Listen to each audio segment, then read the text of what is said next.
I veliki pozdrav svima bratići moji, dobrodošli u još jedan novi Da li ste znali video. Danas imam još puno zanimljivih stvari za vas koje ćemo zajedno da pročitamo i nadam se da se nasmijemo, tako da idemo. Da li ste znali da je utvrđeno da insekti, naročito muve, ne vole plavu svetlost i uopšte plavu boju? To nisam uopšte znao. Sad evo vidite, znači ako ćete da se rešite muva, znači ako je ovo istina, samo uključite plavo svetlo, znači u neku LED traku ili nešto, ne znam šta, nabavite uglavnom plavo svetlo, otvorite prozore i muve izađu same. Ali ako ovo nije tačno, onda otvorite prozor i vide muve, disco, what the fuck, znači brate, uđe 600 muva, brate, u sobu. Tako da pazite se.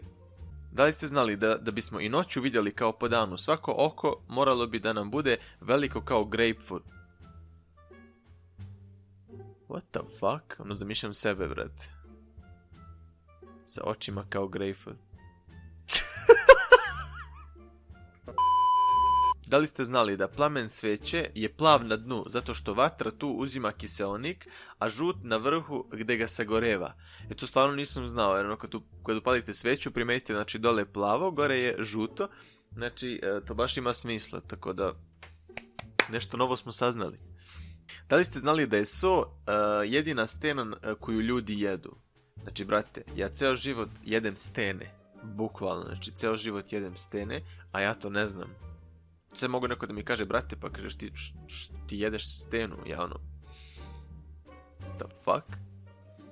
Da li ste znali da sunđer, morska životinja koja može da ima zapreminu 10 litara, u stanju je da profiltrira čak 360 litara vode na sat? To brate, uzmeš, kupiš bazen, napuniš ga vode i sad imate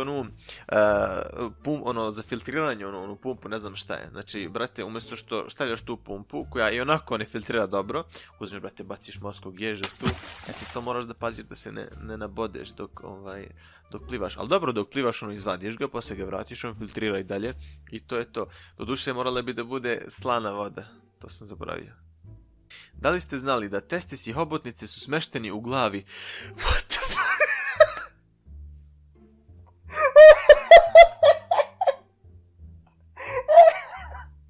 Šta?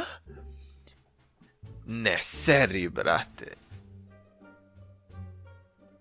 Pa dobro, kad bolje pogledam i gde bi drugde bili smešteni, brate. Nema gde, u glavi mu je sve, i mozak i to i sve.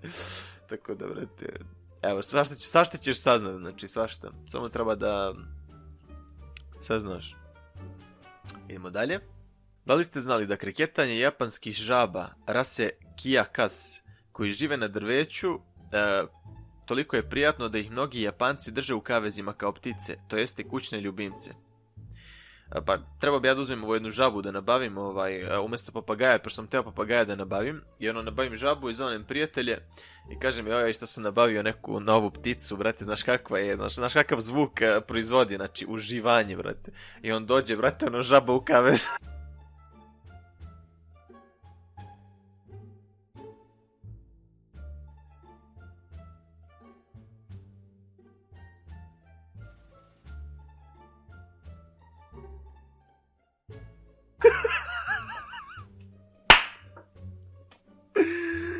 What the fuck? Znači, ne mogu da verujem. Idemo dalje. Da li ste znali da kada je toplo na Marsu, temperatura tada iznosi 60 stepeni ispod nule? Pa, brate, to gore nego na Antarktiku, evo te, vanzemaljci u zimskim jaknama sa folijom, svetluciju gore gasiraju se. What the fuck? I to je bilo to što se tiče ovog videa, bratići moji, nadam se da vam se svidio i da sam vas nasmejao i da ste naučili neke nove stvari, što je također bitno, pored toga što sam vas nasmejao. Uglavnom, ako jeste, znači obavezno lajkujte svi, subajte se i zapratite me na Instagramu, kao i u svakom videu, na kraju videa što vam kažem, znači govorit ću vam sve dok me ne budete zapratili i budete pratili stalno, znači obavezno Instagram Rekinsor97, zvonce uključite i to je to, vidimo se u nekom sljedećem videu. Peace!